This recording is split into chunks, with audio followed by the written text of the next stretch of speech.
Սիրելի հայրենակիցներ, իշխանությունները խոսում են խաղաղության մասին, սակայն չեն կարողանում բերել մի որևէ օրինակ, երբ երկու երկրների միջև հաստատվում է խաղաղություն, բայց զավթիչը իր զավթիչ զորքերը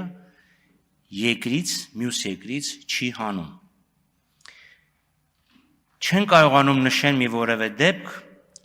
երբ երկրներից մեկը շարունակում է շրջափակման մեջ պահել մյուս երկիրը։ Հիմա կասեն,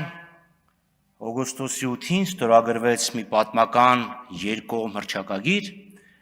որով վերջ է դրվում Հայաստանի շուրջ 30 տարվա շրջափակմանը։ Իսկ այս տարի արդեն հունվարի 14-ին այդ շրջափակումը վերջ դնելու մանրամասները հաստատվեցին և համաձայնեցվեցին։ Խոսքը թրիփի մասին է։ Նա մեզ մուլտիմոդալ տրանսպորտային անցում։ Իդեպ մինչև այս հայտարարությունը,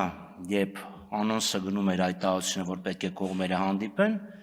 ամերիկյան կողմը դարձյալ միջանցք բառներ օգտագործել, բայց ես հələ դեռ միջանցք բառը չեմ օգտագործի։ Հիմա նայում ես տեքստը և փորձում ես հասկանալ։ Լավ, իսկ ստեղ շրջափակումը որտեղ եք տեսնում։ Հայաստանն Ադրբեջանին տալիս է մուլտիմոդալ անցում։ Ճանապարհ, երկաթուղի, գազամուղ, նավթամուղ, երկաթգիծ, ներողություն, ուրեմն էլեկտրական հոսանքի գծեր, կապի մալուխ, իսկ Հայաստանը ինչ է ստանում։ Սրանով ինչպես է ճեղքվում Հայաստանի շրջափակումը, երբ ոչ այս թղթի մեջ, ոչ օգոստոսի 8-ի թղթի մեջ որևէ ակնարկ չկար, որ Ադրբեջանը Հայաստանին տրամադրում է անխոչնդոտ անցում, ինչ որ անորոշ փոխադարձ առավելությունների մասին է խոսք, որպեսզի Հայաստանի շրջափակումը ճեղքվի, սրա հետ զուգահեռ առնվազն նույն մանրամասներով և նույն խոստումներով Ադրբեջանը պետք է խոստանար Հայաստանին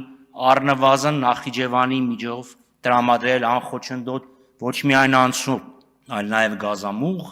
նավթամուղ և այլն։ Չկա տենց բան, ավելին ասեմ, կան ռիսկեր։ Եթե կա Բաքու-Թբիլիսի Ջեյհան նավթամուղը, Բաքու-Թբիլիսի Էրզրում գազամուղը, այս նոր նավթամուղը և գազամուղը ինչի համար է արվում։ Կա դրա պատասխանը։ Կասկածը այն է, որ սա կլինի այն քայլը, որ հետո Ադրբեջանը և Հայաստանը ունենան մեկ ընդհանուր էներգետիկ համակարգ և նոր կախվածություն, կես րոպե, նոր կախվածություն։ Պարոն Խաչատրյան, չի կարելի կես րոպե, որովհետև 3 րոպե է ամբողջ ելույթը։